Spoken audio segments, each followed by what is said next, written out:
ازيكم عاملين ايه؟ This is دكتور شيماء. صيام ال3 ايام في الاسبوع او ال ADF او صيام يوم ويوم من احسن انواع الانظمه اللي هتخسسك وهتلاحظ نتيجه سريعه فيها خلال اسبوعين بس. عارف انت لما يكون عندك بطن او كرش مش راضيه تنزل ابدا وثابته مهما عملت، وبتمشي على انظمه كتير قوي بس للاسف في الاخر بتحبط وبرده ما بتنزلش في الوزن. كمان الناس اللي بيكون جسمهم كويس بس عندهم مشكله في منطقه البطن او الكرش، الدايت ده مناسب جدا ليك، هيجيب معاك نتيجه بسرعه جدا، كمان هيخسسك وزن كبير في وقت قصير. في ناس بتدفع فلوس كتير قوي عشان تجيب ادويه للتخسيس. مع الدايت ده مش هتحتاج لاي ادويه، بالعكس انت خلال اسبوعين بالظبط هتلاحظ الفرق في مقاسات جسمك، وكمان في منطقه البطن بالذات والدهون الحشويه. جسمك هيتحول لمحرقه دهون حرفيا، فهو مناسب قوي لو انت عايز تشوف نتيجه سريعه جدا في نزول الوزن. الدايت بتاعنا عباره عن ايه؟ زي ما انا قلت في الاول، هو دايت اسمه صيام ال3 ايام في الاسبوع او ال ADF او صيام يوم ويوم. في يوم وليكن مثلا يوم الحد هتاكل فيه براحتك من اكل البيت العادي جدا بتاعك، مفيش اي مشكله فيه، وبعد كده هتصوم وهتيجي اليوم اللي بعده تاكل وجبه واحده بس. الوجبه دي بتكون عباره عن 500 سعر حراري بس، وبعديها هترجع تصوم مره تاني لحد تاني يوم وهكذا. تابعوا معايا الفيديو الاخر عشان اقول لكم هتعملوا ايه بالظبط وهتاكلوا ايه بالظبط عشان النظام يكون فعال معاك ويجيب معاك نتيجه سريعه. الميزه في النوع ده من الدايت ان هو هيكسر عندك ثبات الوزن. لو انت وزنك ثابت بقاله فتره كبيره قوي، او عندك البطن او الكرش ثابت بقاله كتير قوي ومش عارف تنزله، الدايت ده هيجيب معاك من الاخر، يعني هينزل عندك الدهون الحشويه ودهون البطن، وهيكسر ثبات الوزن اللي انت بتعاني منه. ان انت ماشي يوم صيام ويوم عادي، وبالتالي جسمك مش هيلحق يتعود ولا يتاقلم على النوع ده من الدايت، فانت زي ما تكون كده ملخبط جسمك، هو مش عارف انت بتعمل ايه بالظبط، فده هيخليه يتحول لمحرقه دهون ويحرق الدهون الزياده الموجوده في جسمك بسرعه، فعمره ما هيثبت ابدا. تاني حاجه ان احنا لما بنصوم فتره كبيره قوي ده بيحفز عمليه اسمها الاوتوفاجي.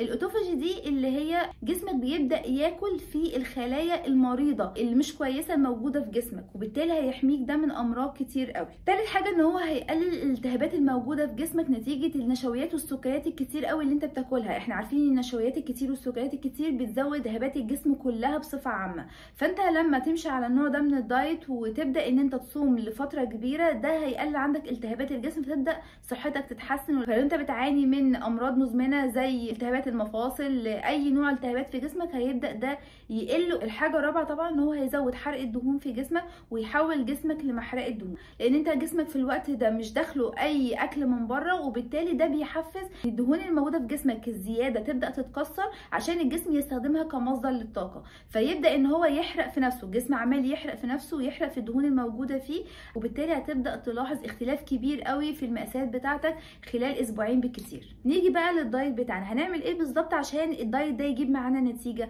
زي ما احنا قلنا هناكل يوم براحتنا، وفي اليوم التاني احنا هنصوم.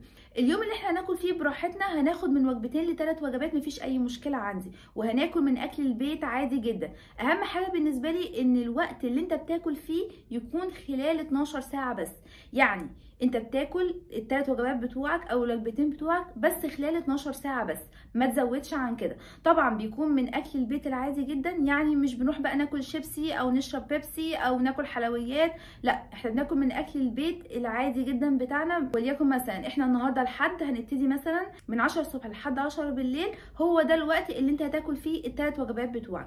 الساعه 10 بالليل هتيجي هنبدا ان احنا نصوم لحد تاني يوم. هنصوم قد ايه بقى؟ هنصوم حوالي 20 ساعه، يعني هتبدا صيام من 10 بالليل لحد 6 تاني يوم بالليل. طبعا خلال وقت الصيام بتاعك ده انت بتشرب ميه كويس قوي، بتشرب مشروبات واعشاب من غير سكر خالص ومن غير لبن، بنشرب شاي وقهوه وينسون ونعناع وجنزبيل وكل الحاجات دي، بس من غير سكر خالص ومن غير لبن خالص. تاني يوم الساعة 6 بالليل هنبدأ ان احنا نكسر صيامنا ونبدأ ناخد الوجبة بتاعتنا اللي هي ال 500 كالوري اللي احنا قلنا عليها. وتخلي بالك كويس قوي وانت بتكسر الصيام بتاعك ان انت تكسر صيامك صح، عشان الحرق في جسمك يفضل عالي ونزود حرق الدهون في جسمنا، ما نوقفش حرق الدهون في الجسم. طيب هنعمل ايه؟ اول حاجه هناخدها عشان نكسر صيامنا، هناخد مشروب سد الشهيه. مشروب سد الشهيه بتاعنا مليان الياف كتير قوي، هينزل عندك المعده يعمل بالك فيقلل امتصاص اي اكل انت هتاكله بعديه، وبالتالي تفضل شبعان فتره طويله قوي بعد ما تاخده.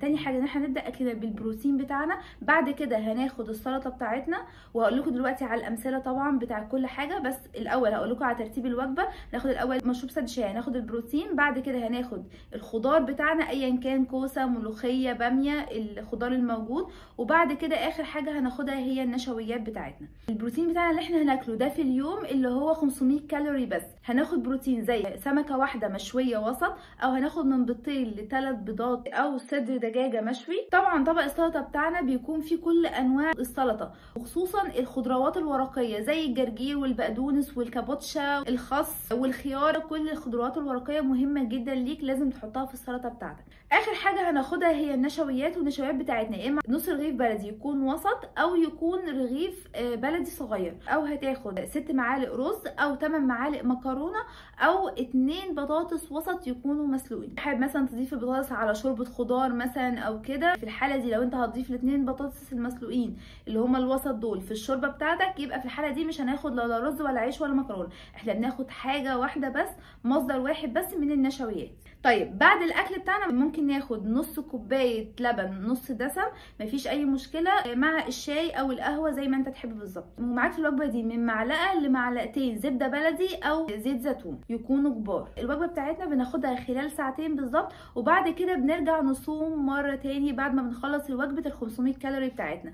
طيب بنصوم قد ايه بعديها؟ بنصوم لمده 12 ساعه. يعني انت مثلا خدت الوجبه بتاعتك، انت بدات الساعه 6 الاكل، خدت الوجبه بتاعتك خلال ساعتين، فهتبدا تصوم من الساعه 8 وتصوم لمده 12 ساعه لحد تاني يوم تبدا تاكل من 8 الصبح. كده انت صمت 12 ساعه، وتبدا بعديها اليوم بتاعك بتاكل فيه براحتك، وهكذا طول الاسبوع بنمشي يوم عادي وبيكون يوم فيه صيام. لو مشيت على النظام زي ما انا قلت لك كده بالظبط، خلال اسبوعين بالظبط هتلاحظ اختلاف كبير جدا في المقاسات بتاعتك، وهتلاحظ ان دهون البطن عندك ودهون الحشويه نزلت خالص تقريبا. هتلاحظ ان انت في اختلاف في المقاسات رهيب عندك. بالنسبه للرياضه في النظام ده، احنا بنلعب رياضه في اليوم اللي احنا بناكل فيه براحتنا، مش اليوم اللي بيكون فيه صيام. النظام ده بيكون ممنوع للحوامل والمرضعات ومرضى السكر النوع الاول اللي هم بياخدوا الانسولين. كمان ممنوع عليك لو انت مش هتقدر تصوم فتره طويله قوي. يعني انت لو حاسس انك مش جاهز انك تصوم الفتره الكبيره دي قوي، يبقى ما تخشش النظام ده من الاول.